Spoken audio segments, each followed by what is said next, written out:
Алло. Алло. Ассалаумалейкум, Бауыржан ака, кандайсыз? Валейкум ассалам. Жакшы, рахмат.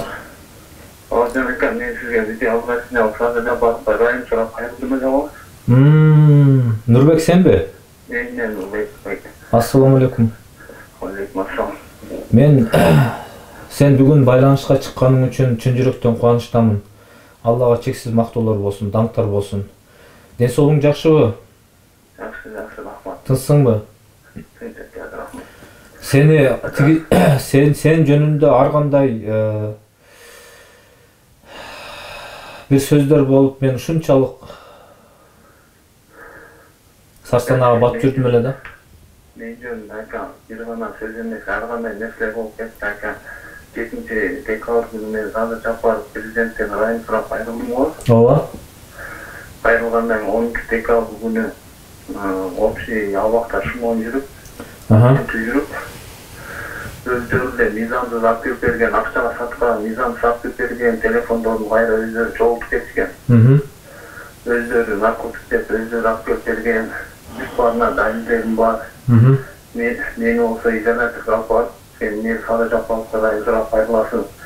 Садыр Жапаров ким болуп калды, сен кимсиң ал ким? Деп мени шермендөө кылып, опера кызматкерлери уруп салып, начальниктер мени аял басынтып, бир айга кыйнап мени.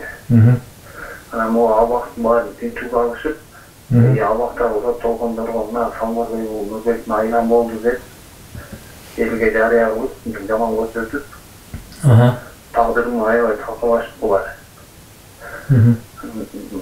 Мен атаман алган акчам бар болчу, көптөн бери өзүм сактап жүргөн 5 сом акчам. Ошол акчага бир опера кызматкеринен, Каракул деген опера кызматкеринен. Ким деген? Каракул деген. Каракул. Биякта иштеген. Ошодон бир простой телефон сатып алдым, 5000 акчам берип ошодон. Мен Бауыржанга чалбайм, мен ата-энеме чалып коеюн депчи. Мен Садыр Жапаровдон райым сурап прокуратурага деле кайрылып атсам, партия кылган жок. Халыктан баарды кайта кетип аткан өзүнүн жүрөт. Мыйзам бузулуп жатат, Бауыржан ака. Эч кандай мыйзам жок деп. 6 жылдан бери отурган бир жолу райым сурап кайрылып атам. Садыр жолуга президент. Ошо телефонун алып сизге кайрылып, нерселерди айтып коеюн деп. Ата 5 сом акчам берип кызматкерге. Ошо телефонду сизге кайрылып атам. Айке ошо Садыр Жапаровго теклиф кылсаңыз өтө жакшы болуп эле, Садыр Жапаров жардам берем деп жүрүп жүрчү бул жакта.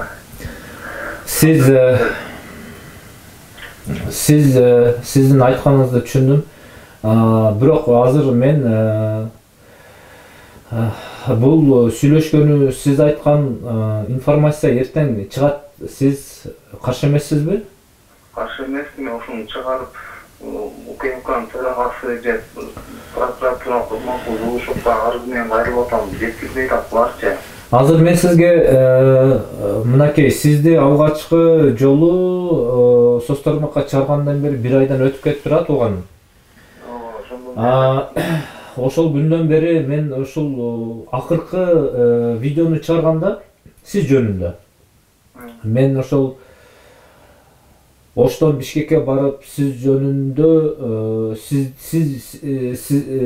жөнүндө ошол президент менен Ташиевке жеткирейин десем, ушу жол расход маселесинен кыйналып, аксап ушул күнгө чейин бара албай жүрдүм да. Эми мен аргасыз карапайым элден Алла ыраазылыгы үчүн жардам сураганга туура келет. Ушул Бишкекке барып келген ушу жол расход маселеси боюнча.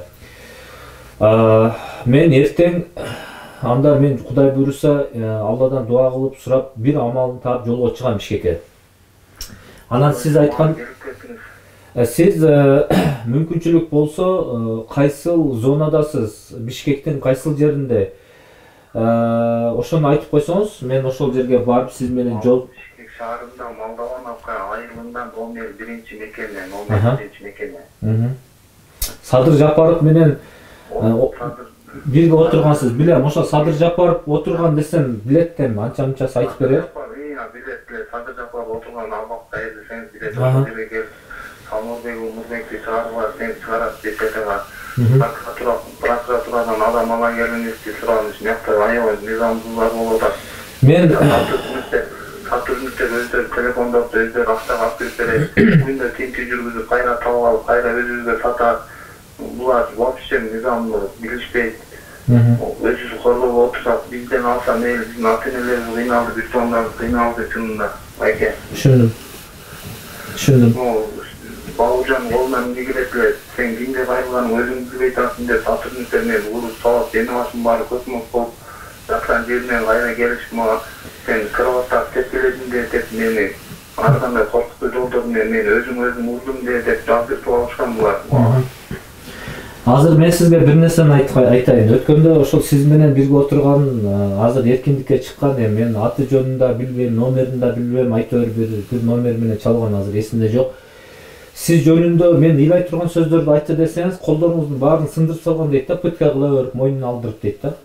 Ошо мен тилелер негизин садыр жапакка кайрыласың деп менин айымам общий тинтүү жүргүзүп өздөрү алып кирип берген эле мыйзамсыз өздөрү акчага алып кирип берген аны садыр жапар президент өзү жакшы билет. Жерде жүргөндө баарын жакшы билип жүрүп өзү садыр жапар деп айткан мен телефонду мыйзамдаштырып эле коюш керек болуп калыптыр телефонду уже деген садыр жапар мякта жүргөндөчү.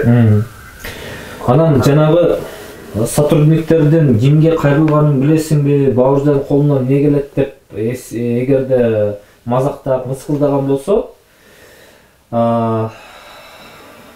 эми Кудайга салдык сиз ушу менин кайрылуумду жеткирип койсоңуз садыр жапар ажыбол биздин президентибиз бул чындыкты мен айтып аткан чындыкты билет, укса эле түшүнөт. Мен сизди прокуратурадан Курманкул Жугушевко ушу үйүңүздү жеткирип мага бир кызматкерин жөнөтүп менин арызымды алып коюшунчу, менин арызым бар. Мен мына жактан жазсам, бул жактын кызматкерлери чыгарып айтат, жок кылып коёт мияктан эле. Мен сиз менен жолуксам, ошол сотрудниктердин колунан эмне келет, кимге кайрылганын билесиңби, Бауыржан ал ким деген болсо Алла бар да мага. Мындай сөздөрдү мен азыр уга берип, акыркы күндөрү Бауыржан ака, мен түшүнмөйм сизди. Ушунчалык кыйналып кеттим. Ушу кайрылуум эртең дагы чыккан болсо мага дагы басым болуп, мени аябай дагы сүдүрөшүп, аябай кыйноого алышат булар байке. Сиз ушуга бир чыгынгандан кийин аягына чейин туруп садыр жапакка менин үнүмдү жеткирип коюңузчу. Мен болгон бир ырайым сурап кайрылып атам, жашоомдо бир жолу ырайым берип койсом, мен оңолдум, түшүндүм жашоомдо. 6 жылдан бери отуруп мен убийство педофилди чыгып кетти уже 2 жыл мурун электе. Мен болбогон катыстабар, мен дагы эле отурам, мен дагы эле отура берем, мен ким карабайт, өзүңүз көрүп атасыз, мени колдогон адам жок, аркаман келген эч ким жок. Ошо акчам акча салган эле 5000 сом, ошо акчаны сумкама катып жүрдүм эле, мына аягымда бир сотрудникке эптеп, акчама 5000 сом берем, мен Бауыржанга чалбайм деп ушу телефонду Каракул деген кызматкерден сатып алдым 5000ге, простой телефон.